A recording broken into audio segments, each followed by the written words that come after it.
ನಮಸ್ಕಾರ ವೀಕ್ಷಕರೇ, ಇವತ್ತಿನ ವಿಶೇಷ ಕಾರ್ಯಕ್ರಮಕ್ಕೆ ಸ್ವಾಗತ. ಭಾರತೀಯ ಆಶ್ರಮಗಳು ಗುರುಕುಲ ಪದ್ಧತಿಯಲ್ಲಿ ವಿದ್ಯಾರ್ಜನೆ ನೀಡುವುದರ ಜೊತೆಗೆ ಮಾನವನ ಸರ್ವಾಂಗೀಣ ಅಭಿವೃದ್ಧಿಗಾಗಿ ಶ್ರಮಿಸಿವೆ. ಭಾರತದಲ್ಲಿ ಎಲ್ಲೇ ಹೋಗಲಿ ಅಲ್ಲಿ ಆಶ್ರಮಗಳಿವೆ.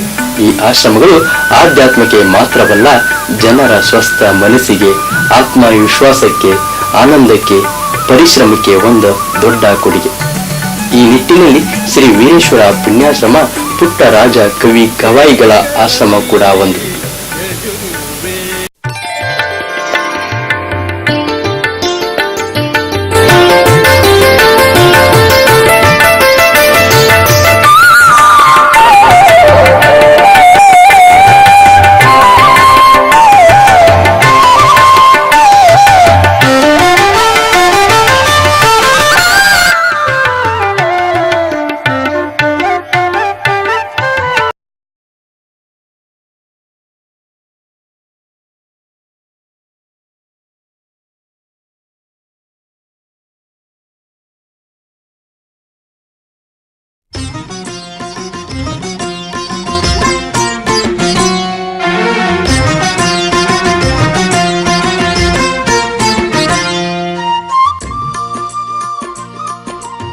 ಗದಗಿನ ಶ್ರೀ ವೀರೇಶ್ವರ ಪುಣ್ಯಾಶ್ರಮವು ಗುರುಕುಲ ಪದ್ಧತಿಯಲ್ಲಿ ಮಾನವನ ಸರ್ವಾಂಗೀಣ ಅಭಿವೃದ್ಧಿಯ ಜೊತೆ ಭಾರತೀಯ ಸಂಸ್ಕೃತಿಯನ್ನು ಉಳಿಸಿ ಬೆಳೆಸಿಕೊಂಡು ಬಂದಿದೆ.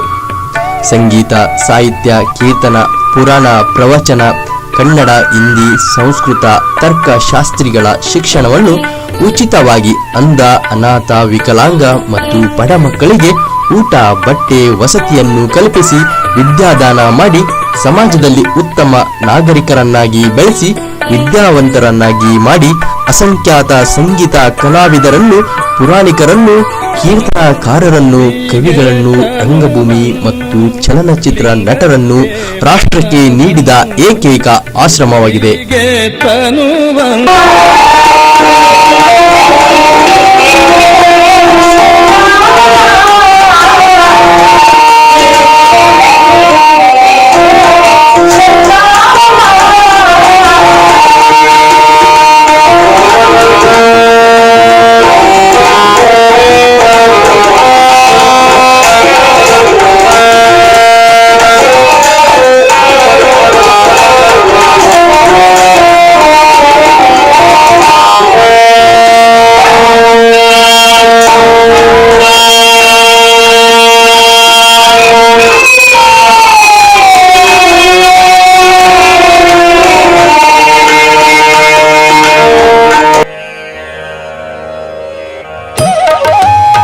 ಎಲ್ಲಾ ಆಶ್ರಮಗಳ ಪದ್ಧತಿಯಂತೆ ಬೆಳೆದು ವಿಶೇಷವಾಗಿ ಲಲಿತ ಕಲೆಗಳ ಶಿಕ್ಷಣ ನೀಡಿ ತನ್ನದೇ ಆದ ಹಿರಿಮೆ ಗರಿಮೆಯನ್ನು ಉಳಿಸಿಕೊಂಡು ಬಂದಿದೆ.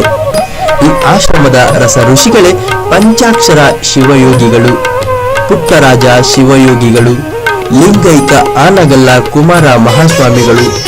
ಇವರುಗಳ ಮಾರ್ಗದರ್ಶನದಲ್ಲಿ ಸರ್ವ ಜಾತಿಯ ಅಂಧ, ಅನಾಥ, ವಿಕಲಾಂಗ ಮತ್ತು ಬಡವರ ಬದುಕಿನ ದಾರಿ ದೀಪವಾದ ಶ್ರೀ ವೀರೇಶ್ವರ ಪುಣ್ಯಾಶ್ರಮ. ಈ ಪುಣ್ಯಾಶ್ರಮವು ಲಿಂಗೈಕ ಪಂಡಿತ ಪಂಚಾಕ್ಷರ ಗವಾಯಿಗಳವರಿಂದ 1942ರಲ್ಲಿ ಸ್ಥಾಪನೆಯಾಯಿತು. ಇದಕ್ಕಿಂತ ಪೂರ್ವದಲ್ಲಿ ಧಾರವಾಡ ಜಿಲ್ಲೆಯ ರೋಣ ತಾಲೂಕು ನಿಡಗುಂದಿ ಕೊಪ್ಪದಲ್ಲಿ ಕ್ರಿಶಕ 1914ರಲ್ಲಿ ಕುಮಾರಸ್ವಾಮಿಗಳವರ ಸಾನ್ನಿಧ್ಯದಲ್ಲಿ ಶ್ರೀ ಪಂಡಿತ ಪಂಚಾಕ್ಷರ ಗವಾಯಿಗಳ ಸಂಗೀತ ಮಹಾವಿದ್ಯಾಲಯ ಸ್ಥಾಪನೆಯಾಯಿತು.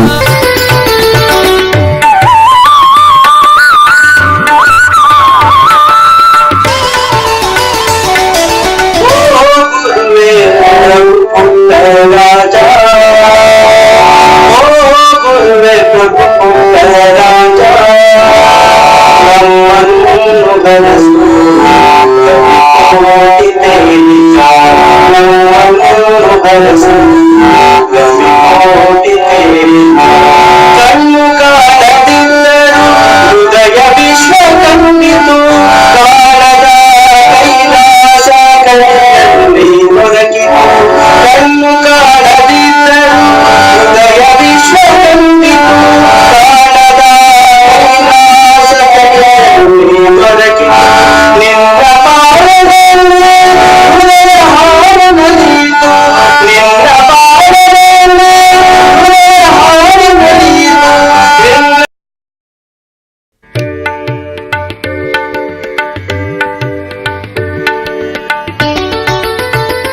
ನಂತರ ರಾಜ್ಯದ ಮೂಲೆ ಮೂಲೆಗೂ 25 ವರ್ಷಗಳ ಕಾಲ ಸಂಚರಿಸಿ ಸಂಗೀತ ಕಲೆಯ ಅಭಿವೃದ್ಧಿಪಡಿಸುತ್ತಾ ಗದಗ ನಗರಕ್ಕೆ ಬಂದು ಸಂಚರಿಸುವಾಗ ದಾನಶೂರ ಬಸರಿಗಿಡದ ವೀರಣ್ಣನವರು ದಾನ ನೀಡಿದ ಭೂಮಿಯಲ್ಲಿ ಸ್ಥಿರವಾದ ಸಂಗೀತ ಮಹಾವಿದ್ಯಾಲಯ ನೆಲೆ ನಿಂತಿತು.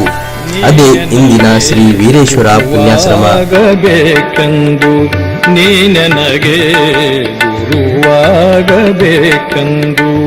ಅನಂತ ಕಾಲ ತಪಿಸಿರಬೇಕು, ಅನಂತ ಕಾಲ ತಪಿಸಿರಬೇಕು, ಅಂತೆಯೇ ನೀನು ಗುರುವಾದೆ. ಶ್ರೀ ವೀರೇಶ್ವರ ಪುಣ್ಯಾಶ್ರಮವು ಗದುಗಿನ ಸದ್ಭಕ್ತರ ಸಹಾಯ ಸಹಕಾರದಿಂದ ಆಶ್ರಮ ಉತ್ತಮ ಅಭಿವೃದ್ಧಿ ಹೊಂದುತ್ತಾ ಎಮ್ಮರವಾಗಿ ಬೆಳೆಯಿತು. ರಾಷ್ಟ್ರವ್ಯಾಪ್ತಿ ಪ್ರಚಾರ ಪಡೆಯಿತು.